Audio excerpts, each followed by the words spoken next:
بەناوی خوای بەخشندە و میرەبان خۆشەویستان و ئایزان لە هەر جێگاکان سڵاو و ڕەحمەتی خوای گەورەتان لێبێت. ئەمشەو لە یەکی لە مزگەوتەکانی شاری هەولێر گەنجێک ژنمارە بڕینەکەی هێناوە بۆ مزگەوت. جا ئێمە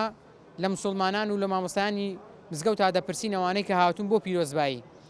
چەندە گرینگە گەنجان بە تایبەتیەوە لەم ڕۆژگاری ئێستادا گەنجان ژنمارە بڕینیان بێنن بۆ مزگەوت. ئەمە کات خۆی دیتیتم یانی لە منداڵی جاروە بووە دوو کەس لە شایی لە شوێنە شەڕیان لێ دروست بووە ینی ئەو خۆشییان کردیتە ناخۆشی کە هیچ پەیوەندی بە ماڵی بووک و زاوەشوە نەبووە بەڵام لە مزگەوت زەوەی هادی زەوەی خۆشی وا دروست دەبیتن کە کەس دڵی لە کەس نایەشی جەوەشی زۆر هەم خۆشی تێدا و هەم ڕێک و پێچی و ڕێزیشی تێدایە. ئەو بدایەتەی کە صاحب با بڵێن خۆی ڕازی ناکەن نهاتەکە شێخ صاحبەکەی لێ ڕازی نابی دەکەواتە ئەتومادەم بدایەتەکەی بە بدایەتەی سات دەست پێ کرد حتمما کۆتاییەکەش ئینشاءالله گومان وایە کە باش کۆتایی بێ بێ زۆرمان دیتیا لەوانەی کە لە دەرەی مزگەوت ژن و ژنخوازیان کردیە لە قاع و حەفەلاتەکان لە نێو هۆڵ و باخچەکان تەماشا دەکەین تووشی شەڕ بوونە بۆیە جیاوازی یەکجار زۆرە. مامۆستا بەڕێز سەلام عەلەیکوم. وعليكم السلام ورحمة الله وبركاته بخير ويا أخوة نحن سلامة يا ربي ممنوتم تساوكم سلامة. مامۆستا گرینجی ژنمارە بڕین لە مزگەوتە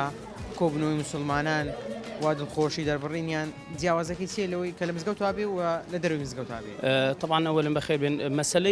جنمارة كردن لمزجوت أولا سنته اقتداء ببيغمبر صلى الله عليه وسلم أو لا شديك يعني زندي كردنوي أو سنته أو رباز دانانا للانا أو جنجاني إساء حقيقة شيء ضروريته زور بضرورية دزانم لبريكاتك تو هنا تمزجوت بالتالي تقطع دك سد الذرائع يعني ويكل الشرع ده هي ونيا يعني تكومل خرابة هي كذا كري أجر نبي مزجود لواني روبدا مثلا بون من التيكالية شيء زور شاية ونيا ومثلا التداعيات أو بابتك مثلا زنازر كردنو أو بابتان أو تيكالي قصة كردنو شتان دروزبي هم ولا تيو دروزبي أتو بابا شيء لك وكتو خلقي تيكال دكي ضلي فرمو ونيا يتخذ ناتوان اللي من دري سيطرة إلى سبكي بلام كاتك أتو هنات سيطرة لسوا زعكي كرد هنات مزجوته بالتالي طبعا كينات مزجوته شاي نبي تيكالي نبي نزل نبي قصة كردنو نبي تيكال أو تيكالي نبي أو حرامي نبي نحن أتو جوزرك هرناجري همش أتو دبيا بابلين من سنة في الإسلام سنة حسنة ونيا ما دام توريشي أو الدانا أو خلقيمة ما هو صبر أو خلقيمة شتيه عقلي لا ساويتي ونيم كديتي خلق شي زور عموما ضلم طبعا كديتي خلق شي زور استا او شتي دكن او يجدريكا بالامور باكزنيكا او شبي عيبه بيكا بي عيبه دبتا غريبه بالام اسا كدم شاهد كدري والله فلان برادر برجي مزقوت فلان بردي ام نجديبم لبوي دبتا السنه بالام كدبيني هم لي بنقاعه او يجيبات قاعه أو بابتك لو يتدبيه هو كار أجر بيبي قاعة خلقك تاو زي لو جناحاني كذا كوت سدوهيت زي لما مصروفاتك كاني زيادة ريشت دبيه هو كار خلقك كتاود ليبكاو بلنكاكا أوني هم خلقوا هذا كان أدي. چەندێک دەبتە مای بەرەکەت بۆ ژیانی هاوسەرگیری و کەسانەی کەوا دێن بۆ مزگەوت مارە بڕینەکەیان لە مزگەوتە دوو مسلمان دوعای خێریان بۆ دەکا. طبعا مسألة كدبتة بهوي بركات أتو بابتداء كتشونا دس بيه كردد مادام بأمر إخوة وكو ضلي البداية التي لا ترضي الله لا ترضي صاحبها النهاية ولا ترضي صاحبها أو بدايتي ك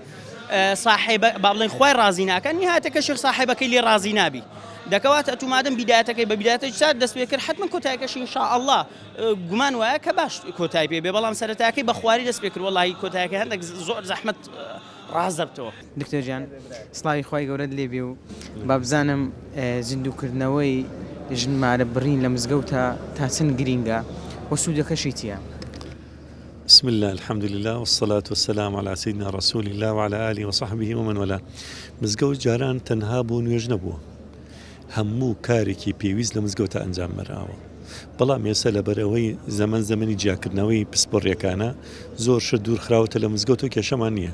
بەڵام هەندێک کار هەیە ئەبێت دائیمەن پەیوەست بێ بە مزگەوتەوە یەکێ لەو کارە پیرۆزانەی ئەبێت دائیمەن پەیوەست بێ مزگەوتەوە بابەتی هاوسەرگیریە چونکە تۆ بیسمیلایی یەکەی باشترین و پاکترین و چاکترین شوێنیش بیسمیلایی لێ بکەی کە مزگەوتی ماڵی خوددایە بۆیە پێغەمبەریش عەلەیهی السەڵات وەسەلام هانی خەڵکیاوە کە لە مزگەوتە يعني أشكراي بكن نكاح أشكرا بكن بوي زندوك نوي سنتك بيروزي بيغمرة عليه الصلاة والسلام. دكتور جان تا چەند دەبێتە بەرەکەت إن شاء الله بۆ ئەو کەسەی کەوا با بڵێن ئەو هاوسەرگیریە دێنێتە مزگەوت. خاڵێک هەیە هەر لەسەر و بەرەکەتە بەداخەوەی کوڕەکانمان کەنجەکانمان ینی جلی ڕوت لە بەرەکا بوون مۆنە خێزانەکەی ڕوت و قوتە خەڵکەی بینێ اینجا چێتە پارکێک لە ناو بەرچاوی خەڵکیە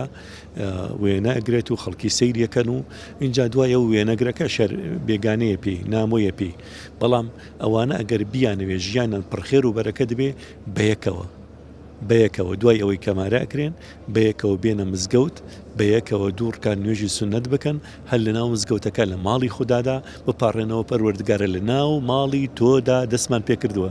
یا ڕەبی پڕخێر و بەرەکەتیکەی بزانە چۆن بەرەکەتە بینن لە ژیانێنە. لە سەردەمی پێغەمبەری خوا صلی الله علیه و سلم دکتۆر جان شتی وا هەبوو یان با بڵێم تا چەند خەڵکی دەهاتن بۆ مزگەوت ژنمارە بڕینەکانیان لە مزگەوت. پێغەمبەر عەلەیهی السەلام فەرمانیشی کردووە کە دەف لێ درێ و لە ناو مزگەوتا جار بدرێ ینی ئەو دەف لێدانە ئەو جارکردنە لە بەرەوەی خەڵکی مزگەوت هەر هەمووی بزان سبێنێکە بەیەکەوە بینیان نێڵن ئەوە پەیوەندی نادروستیان هەیە ناشەرعیان هەیە بۆیە لە ناو مزگەوتە یەکدیە ناسن.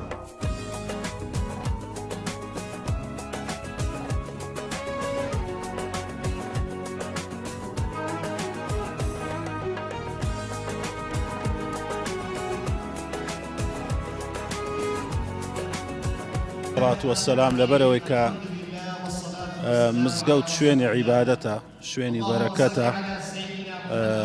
داینایەکەوە فەرموویتی باشترین مارەکردن باشترین شوێن کە لە بۆ ئەو پرۆسەی بیتن مزگەوتەکان و داوای کردیە و بە عەمەلیش پێغەمبەر عەلەیهی السەڵات وەسەلام وای کردیە یعنی ئەو مزگەوتەی کردیتە شوێنی کۆبوونەوەی موسڵمانان شوێنی عیبادەتکردن شوێنی هەتا کاروباری گشتی وڵات و شوێنی ئەو کاروبارە تایبەتیەش کە ئەو پرۆسە پیرۆزەیە کە پێکێنانی خێزانە کردیتی ئەو شوێنەش جێبەجێ کردی لەوەی هەتا داواکاری موسڵمانان سەردانی خەڵکیدی هەمووی لەو مزگەوتە جێبەجێ کرایە ئەوەش نیشانەی بەرەکەت و یەکبوونی موسڵمانانە کە عیبادەت و ژیان لە یەکدی دانە بڕاینە. سوودی چییە ئەگەر لە مزگەوتا بێ و ئەگەر لە دەرەوەی مزگەوتا بێ جیاوازەکەشی چییە؟ وەڵای سوودەکەی دیارە کە مزگەوت کە شوێنی عیبادەتە ئینسان هەر لە سەرەتاوە شتێک ناکە کە خوای گەورە لێی ناڕازی بیتن مادەم لە ناو مزگەوت بیتن بەڵام لە دەرێ مزگەوت لۆی هەیە هەندێک جەو دروست بیتن ئەم کات خۆی دیتیتم یانی لە منداڵی جاروە بووە دوو کەس لە شایی لە شوێنە شەڕیان لێ دروست بووە ینی ئەو خۆشییان کردیتە ناخۆشی کە هیچ پەیوەندی بە ماڵی بووک و زاوە شوێنە بووە بەڵام لە مزگەوت زەوەی هادی زەوەی خۆشی وا دروست دەبیتن کە کەس دڵی لە کەس نایەشی جەوەشی زۆر هەم خۆشی تێدایە و هەم ڕێک و پێچی و ڕێزیشی تێدایە. دکتۆر جان سلام علیکم. وعلیکم السلام ورحمة الله. باش نەحاڵ جەناوت کوی باشی یا خۆ جەناوت باش بە ڕەحمەت لێ بیارە. دکتۆر جان تا چەند پێویستە بە تایبەتی لەم ڕۆژگارەی ئەمڕۆماندا ژنمارە بڕینەکان هاوسەرگیریەکان لە مزگەوتە ئەنجام بدرێن دەبینین بەداخەوە خەڵکانێکان بە شێوازێکی دیکە بە شێوازێکی ناشەرعی ئەنجامی دەدەن تا چەند گرینگە بۆ گەنجی موسڵمان ژنمارە بڕینەکەی لە مزگەوتا بێ بەمای ئەوەی کە هەم بەرەکەت بێ هەم خۆشی بپارێزێت. بەتاکید مزگەوت ئەحەب البلاد إلى الله خۆشەویستترین جێگایە لای ڕەب العالەمین و شتێکیش کە هەر لەسەر پەیڕە و منهەجی قورئان و سنت بی بە تەکید جێگاکەی هەر لە مزگەوت بی بە تەکید زۆر چاکترە و ئەو بەرەکەتێ لە مزگەوتی شێ وەڵڵاهی لە هیچ جێگایشکە نییە لە هیچ جێگایشکە نییە و وا دێتە پێش سامکو وەکو سەفینەکەی نوح عەلەیهی السەڵات وەسەلام خوای گەورە کە باسی دەکا بسم الله مەجرێها و مرساها زۆر چاکە یعنی فعلا لە مزگەوت کە دەست پێ دەکرێ ئەو پرۆسە مبارەکە و بە ئیزنی خوش هەر لەسەر ئەو بسم الله و بەناوی خوا و لە ژێر فەرمایشتی خوای گەورە بەردەوام دەبی بە تەکید بەختەوەری دنیا و قیامەت دەبن. دکتۆر جان کەواتە دەتوانین بڵین ئەگەر ئەو پرۆسێ ئەوەندە گرینگە ینی خۆ ئیسلامی ژاماژەی پێکرد و پرۆسێکی زۆر گرینگە کەواتە دەستپێکردنەکەی کە بسم الله لێکردنەکەی دەبی لە شوێنێکی پیرۆزا بێت. ئەکید تەسیری زۆرە وەڵڵاه تأثیری زۆرە بە تەکید ینی لە بەرەکەتی ئەو مزگەوتە ئەکید ئەو پرۆسەیەش زیاتر بەرەکەتدارتر دەبیتن و کاتێشکەوە لەو مزگەفتە فراوانە الحەمدولیلا کە وەش فەزلی خوای ئەو مزگەفت فراوانە هەیە لەو جێگا پیرۆزە خەڵکێکی زیاتر دەتوان کۆبیتن.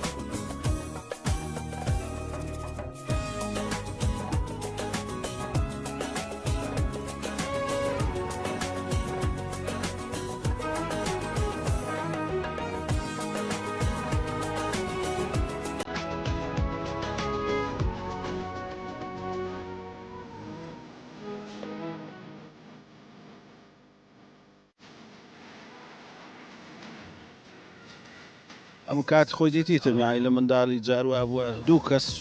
لە شایی لە شوێنە شەڕیان لێ دروست بوو ینی ئەو خۆشییان کردیتە ناخۆشی کە هیچ پەیوەندی بە ماڵی بووک و زاوەشوە نەبووە بەڵام لە مزگەوت زەوەی هادی زەوەی خۆشی وا دروست دەبیتن کە کەس دڵی لە کەس نایەشی جەوەشی زۆر هەم خۆشی تێدایە و هەم ڕێک و پێچی و ڕێزیشی تێدایە ئەو بیدایەتەی کە صاحب با بڵێن خۆی ڕازی ناکەن نهاتەکە شێخ صاحبەکەی لێ ڕازی نابی دەکەواتە ئەتومادەم بیدایەتەکەی بە بیدایەتەی سات دەست پێ کرد حتمما کۆتاییەکەشی ئینشاءالله گومان وایە کە باش کۆتایی پێ بێ بەڵام زۆرمان دیتیا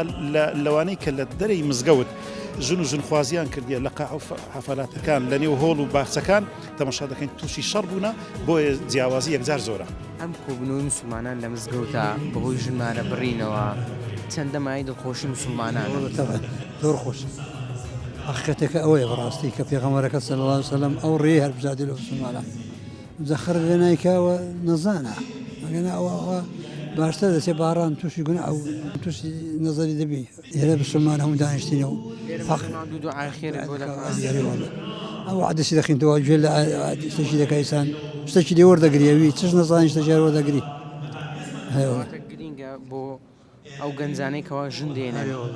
بێن ژنمارە بڕینیان لە مزگەوت بیکەن ئەمن ئاواتم ئەوەیە بش ئەرێ وڵا جاگەر خوار بە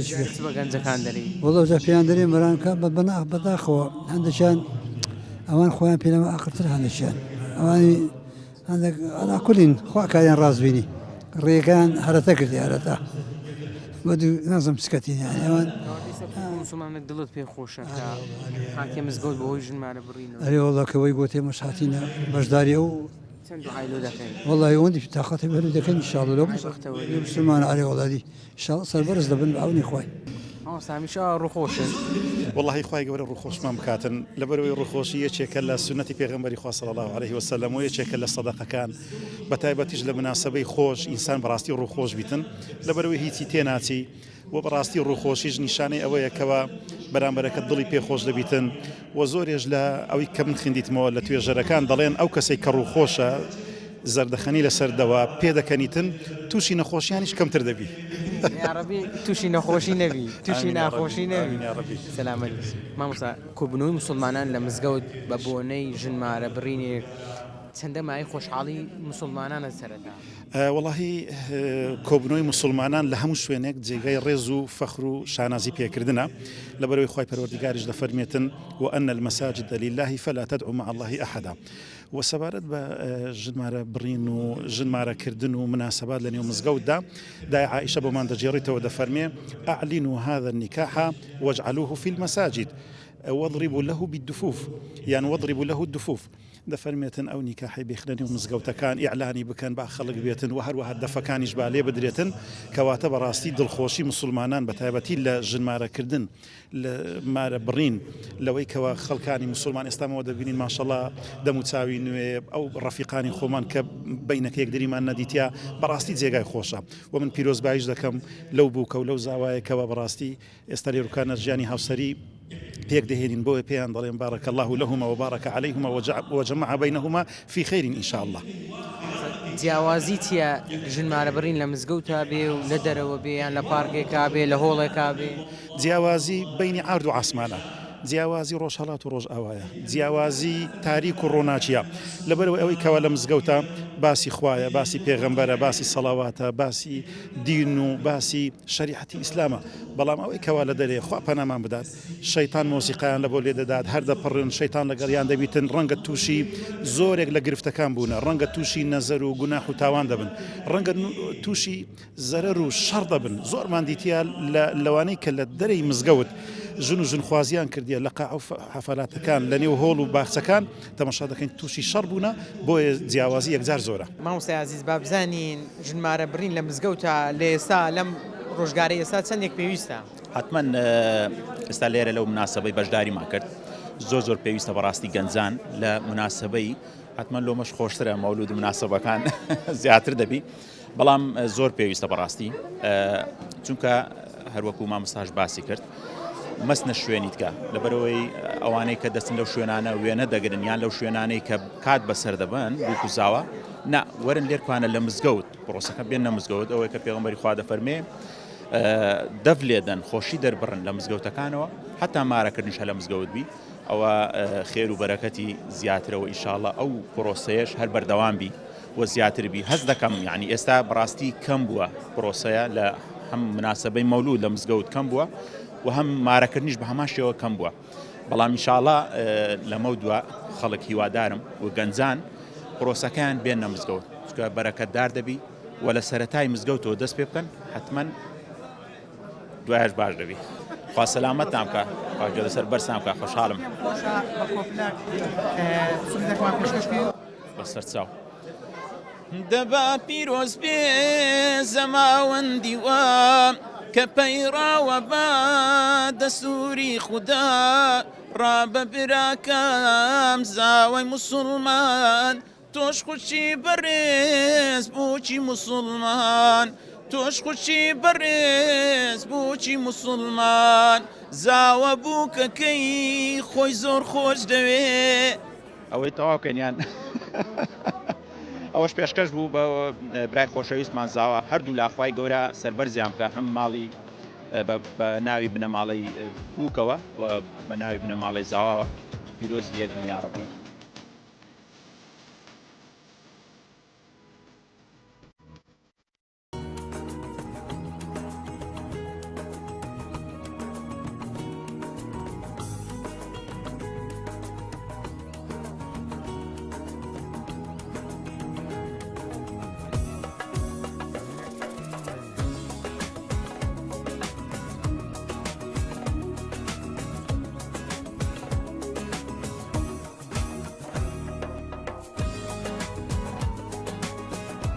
مامۆستا گرنگترین خاڵچیە کە موسڵمان ڕەچاوی بکە کە لە فەرمودەی پێغەمبەری خوا صلی الله علیه و سلم هاتبی دەربارەی هاوسەرگیری پێغەمبەری خوا عەلەیهی سەڵات وەسەلام وەکو ئەسحاب السنن ڕیوایەتیان کردێ دەفەرمێتن تنكح المرأة لأربع لمالها ولحسبها ولجمالها ولدينها فاظفر بذات الدين تربت يداك واتە ئافرەت کەمارە دەکرێتن یاخود داخوازی دەکرێت لەبەر چاشتانە یان ئەوەتە لەبەر نەسەبەکەیتی ڕەسەڵەکی چێیە یاخود ئەوەیە لەبەر مڵک و ماڵەکەیتی کە دەوڵەمەندە یاخود لەبەر دینەکەی یاخود لەبەر جوانیەکەیتی پێغەمبەری خوا عەلەیهی سەڵات وسەلام موسڵمان تەشجیع دەکرد لەسەر ئەوەی دەست بە دینەکەیەوە بگریت کەواتە گرنگترین خاڵ کە گەنج ڕەچاوی بکە لە پرۆسەی هاوسەرگیری بریتیە لەلایەنی دینداریەکەی دەربارەی هاوسەرگیری پێغەمبەری خوا صلی الله علیه و سلم چی فەرمووە پێغەمبەری خوا صلی الله علیه و سلم لە زۆر فەرمودەکانی هانی گەنجان دەدا کەوا زەواج بکەن و ماڵ پێک بینن هەم لە کوڕان و هەم لە کچان هەروەها هانیەوەش دەکەوە خەڵک ئاسانکاری بکە لە بۆ زەواجنەوەک برێن قورسی بکاتن بەڕاستی بە تایبەتی لە زوورفەچووک و ئەمڕۆدا ببینن گەنجان کە پێویستیان بەوێ کە زەواج بکەن پێویستە ئاسانکاریان لۆ بکرێ و عەڵقەڵیان لە بۆ دروست نەکرێ بەڕاستی بەڵێ بە تایبەتی ژنمارە بڕین لە مزگەوتە چەندە گرینگە گەنجان ژنمارە بڕینیان بێن بۆ مزگەوت بەڵکو خوای گەورە بیکاتە مای بەرەکەت بۆیان بەتاکید خۆی کاتی خۆشی هەر لە مزگەوت مارەکردن ینی کرایە ئەلحەمدولیلا ئێستا موسڵمانانژمە بەرەبەرە ڕوو لە مزگەوتەکان دەکەن و ئەو سیفەتە جوان و ئاکارە جوانی دەینەوە نێو مزگەوتەکان کەوا ژمارەکردنە یعنی بەڕاستی مال ئەسەب کە خەڵکێکی لە دەرەوە مزگەوتەکان مارە دەکە لە قاعەکان و کۆمەڕێک سەر پێچی خوای گەورەدا دەکرێتن بەڕاست نابێت هۆی بەرەکەت لەوە بۆ زەواجی جا پێویستە بەڕاستی وەکو موسڵمان ئێمە شوێنێکمانێک کە مزگەوتە ماڵی خوددایە زەواجەکان لێوێن دەری ئەعلام کرێ لێوێن مارە بکرێت پیرۆزباییتان لێ دەکەین یاخوا پیرۆستان بی ژیانیان پڕ لە بەختەوەری بێتن من فقط کە ڕەبی ئەمە سوپاسین گۆ دەکەین بەخێر بێن سەر چاوم ئەمای سەربەرزینە ئینشاءڵڵا ئەنگۆ ئەمەش پیرۆزباییان لێ دەکەین لە هەردوو بنەماڵەکە کە ئیخۆمان و ئەو ماڵی کاکوونەری پێ خۆشحاڵ بین کە ئەو دوو بنەماڵات تێک هەربین تۆ وەکو باوکی زاوە با بزانم بۆچی ژنمارە بڕین تا هێنا بۆ مزگەوت وەڵڵاهی مزگەوت پیرۆستترین جێگایە لەسەر زەوی کە ماڵی خوایە ئەمە شوامە پێ باش بوو کە سنەتی پێغەمبەری صلی الله علیه وسلم ئەو سینەتەی زیندوو کەینەوە و هەروەها خەڵکیش چاومان لێ بکات و لە مستەقبەل خەڵک بین کە مزگەوتێ پیرۆستترین جێ و خۆشترین جێ و هەروە بەرەکەتداری دەبێت ئینشاءڵڵا زۆر باشە کەواتە ئەمڕۆ ژنمارە بڕینتان ئەمشەو لە مزگەوتا بوو دواتر ئاهەنگ و ئافلە و شتیوان لە هۆڵ و لە پارک و شتیوان نییە نا لە خۆی بەزیادی بی هەتا نەچوونە ساڵۆنیش هۆڵ و شتیواشمان نییە و وەلیمەیەکی دەکەین و ئینشاءڵڵا دەیگوازینەوە سەلامەت یا ڕەبی گەورە بیکاتە مای خێر و بەرەکەت ژیانیان پڕ بێ لە خۆشی ئامانتی خوای بن بەخێر بن سەر چاوم سوپاسی کەناڵی پەیامیش دەکەین ماندوو نەناسن بەڕاستی ئەمە کات خۆی دیتیتم یانی لە منداڵی جاروە بووە دوو کەس لە شایی لە شوێنە شەڕیان لێ دروست بوو ینی ئەو خۆشییان کردیتە ناخۆشی کە هیچ پەیوەندی بە ماڵی بووک و زاوەشوە نەبووە بەڵام لە مزگەوت زەوەی هادی زەوەی خۆشی وا دروست دەبیتن کە کەس دڵی لە کەس نایەشی جەوەشی زۆر هەم خۆشی تێدا و هەم ڕێک و پێچی و ڕێزیشی تێدایە ئەو بیدایەتەی کە صاحب با بڵێن خۆی ڕازی ناکەن نهاتەکە شێخ صاحبەکەی لێ ڕازی نابی دەکەواتە ئەتومادەم بیدایەتەکەی بە بیدایەتەی سات دەست پێ کرد حتمما کۆتاییەکەشی ئینشاءالله گومان وایە کە باش کۆتایی پێ بێ بەڵام زۆرمان دیتیا لەوانەی کە لە دەرەی مزگەوت ژن و ژنخوازیان کردیە لە قاع و حەفەلاتەکان لە نێو هۆڵ و باخچەکان تەماشا دەکەین تووشی شەڕ بوونە بۆیە جیاوازی یەکجار زۆرە. مامۆستای عەزیز خۆتان هەم هونەرمەندن و بابزانم تا چەند ئێستا گەنجان گرنگی بۆ دەدەن لە مزگەوت تا ژنمارە بڕین ئەنجام بدەن. بسم الله بەخێر بن سپاسان دەکەم لە بۆ ئەم چاپێکەوتنە بەحەقەت گرنگی زەواج یان هینانی ئاهەنگەکان لە بۆ مزگەوت گرنگی زۆری هەیە یەک لەوانە بەرەکەتدار بوونی ئەو زەواجە بەحەقەت ئەمە وەکو دەبینین لە دەرێ بە عەکسەکەی چەند خراپە و بێگومان عەکسی خراپیەکەی زۆر باشە کە بەرەکەت دەکەوتە ئەو ماڵی دەکەوت منداڵەکانیان بەرەکەت دەکەوتە ژیانیان دەکەویتە ماڵ و سامانیان یعنی ئەوە لایەنەچی کە بەحەقەت دەبی ئێمە مزگەوتەکانیش وا لێ بکەین ئەو ئاهەنگانە ئەوەندە تام و چێژ و خۆشی لێ دروستکەین کە خەڵکە مشتاق بی کە بێتە مزگەوت نەک مزگەوت هەرجی مەولودەشی بۆ نمونە یعنی تۆ حەفلەی زەواجە بێ باسی قەبر و قیامەت و ئەوەی دەکات ئەوە یعنی کەلیماتەکان زۆر جار وا لێ دەکات وا لە جێگر دەکەیان وا لەو دانیشتوانی ئەو ئاهەنگەی دەکات کە بێزاری دەرببڕی بەڵام ئەم بە خۆشحاڵیەوە لە ساڵی نەوەتەکانەوە چەندین وشەی جوان و سرود و گۆرانی زۆر جوانمان دانایە لەسەر زەواج و بگواستنەوە و ژنمارەکردن و ژن گواستنە یعنی کۆمەڵک وشەی جوان تایبەت بە مزگەوت و ئاهەنگی پێمان خۆشە شتێکمان پێشکەشکەی با بزانین ئەو سرودانەی کە دەیڵێن لە ژنمارە بڕینە چییە و با بیسەران و بینەرانیش بیبینن. بەڵێ وڵا زۆرە بەس دانێشیان زۆر خۆشە باسی ئاهەنگەکە دەکات. ئەم ئاهەنگام خۆشیە ئەم خەنینە پڕزۆشیە گۆڤەندی بە هاوسەر بوونە خۆزگەی بەختیاری نۆشیە خودازانی باوکە ئادام ناژی بەبێ دۆست و هاودام خەڵاتی کرد دایکە حەوا